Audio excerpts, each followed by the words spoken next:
अस्सलाम वालेकुम dear students. मैं हूं शराज सफदर और आप देख रही हैं मेरा यूट्यूब चैनल जहां मैं वीडियोस अपलोड करता हूं for ninth mathematics, tenth mathematics, FSc mathematics और इंजीनियरिंग मैथमेटिक्स, बीएससी मैथमेटिक्स। अगर आप इनमें से किसी भी लेवल की मैथमेटिक्स को सीखना चाहते हैं तो मेरा यूट्यूब चैनल आपके लिए बहुत हेल्पफुल होगा। तो आज हम नाइन्थ मैथमेटिक्स स्टार्ट करने जा रहे हैं जिसका लेक्चर 1 है।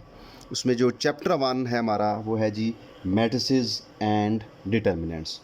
तो सबसे पहले जो हमारा टॉपिक है इंट्रोडक्शन, तो सबसे पहले हम देखेंगे कि मैट्रिसेस का इस्तेमाल कहाँ कहाँ पर होता है। तो सबसे पहले हमारे पास है जी मैथमेटिक्स के अंदर मैट्रिक्स का बहुत ज़्यादा इस्तेमाल है। उसके बाद फिज़िक्स के अंदर हम इस्तेमाल करते हैं मैट्रिक्स को, और उसके बाद है स्टैटिस्टिक्स के अंदर बहुत ज़्यादा यूज़ कर रहे हैं हम।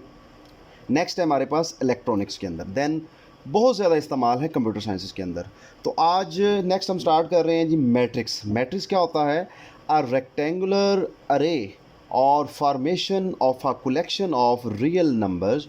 हमारे पास अगर रेक्टेंगुलर फॉर्म के अंदर हम रियल नंबर्स को लिख देते हैं, टर्म्स को लिख देते हैं, जैसे फॉर एग्जांपल 0, 5, 7, इसको अगर हम इस तरह जो है वो रेक्टेंगुलर शेप के अंदर लिख दें और इसको हम क्या करें, ब्रैकेट्स के अंदर, ये क्लोज ब्रैकेट्स के अंदर एक्सप्रेस कर दें, तो जो हमारे पास एक फॉर्म बनेगी उसको हम क्या कहते हैं? मैट्रिक्स कहते हैं। ये एग्जांपल्स हमारे पास मौजूद हैं।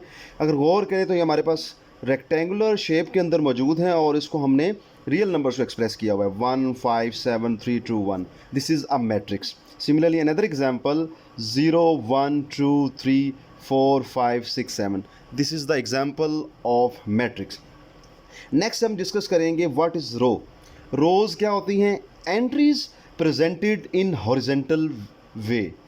जब हम एंट्रीज़ को हॉरिजेंटली एक्सप्रेस करते हैं तो हमारे पास जो हॉरिजेंटली टर्म्स लिखी होती है उसको हम रोज़ कहते हैं। जैसे ये अगर आपके पास एक मैट्रिक्स मौजूद है, इसमें देखें 1, 0 ये हॉरिजेंटली लिखा हुआ है, तो इसमें ये एक रो नज़र आ रही है आपको। 7, 3 दिस इज़ अनदर रो, इसको हमने R2 कह दिया है। तो अगर गौर करें इसके अंदर हमारे पास 2 रोज़ हैं। सिमिलरली अगर हम बात करें कॉलम्स की, ये कॉलम्स क्या होते हैं? अगर हमारे पास एंट्रीज लिखी हुई है, अगर हम उसको वर्टिकली एक्सप्रेस कर दें तो उसमें जो वर्टिकली टर्म्स नज़र आ रही हैं इसको हम कॉलम्स कहते हैं। ये हमने रेड कलर में मैंने हाईलाइट किया हुआ है। तो ये C1 कॉलम फर्स्ट को शो कर रहा है, सिमिलरली C2 कॉलम 2 को शो कर रहा है, इसी तरह C3 जो है वो कॉलम 3 को शो कर रहा है। नेक्स्ट हमारा टॉपिक है जी matrix, order of a matrix, कि what is the order of matrix, कि ऑर्डर किसी तरह हम किसी मैट्रिक्स का ऑर्डर कैसे फाइंड करते हैं। तो ऑर्डर क्या होता है? बेसिकली नंबर ऑफ रोज़, यानी कि रोज़ की तादाद एंड कॉलम्स।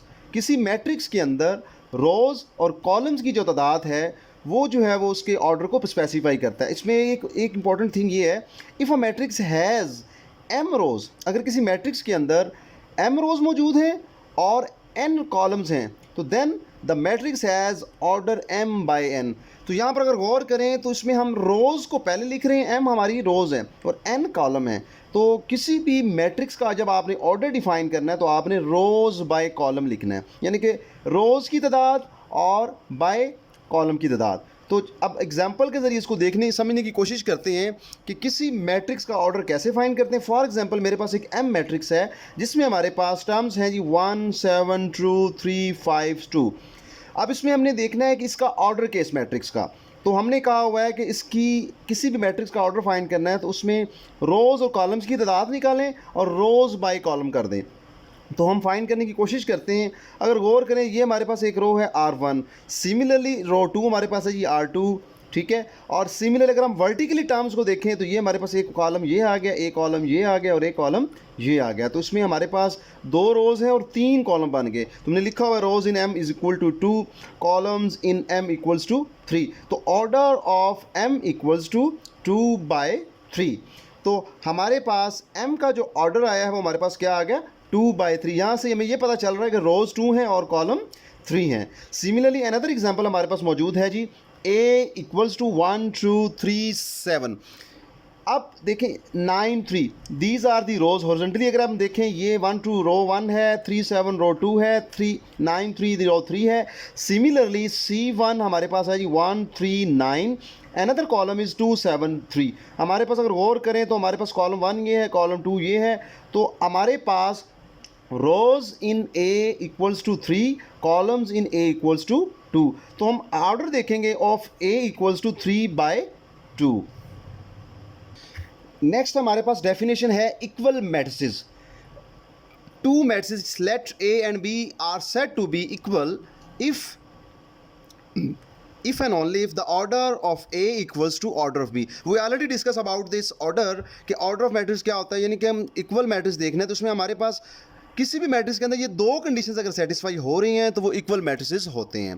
तो सेकंड कंडीशन ये है कि their corresponding entries are equal. अब कॉरस्पॉन्डिंग एंट्रीज क्या होती हैं कि अगर पहला कॉलम है उसकी जो पहली एंट्री है इसी तरह दूसरे कॉलम की पहली एंट्री सेम होनी चाहिए। Similarly all the entries are same corresponding entries.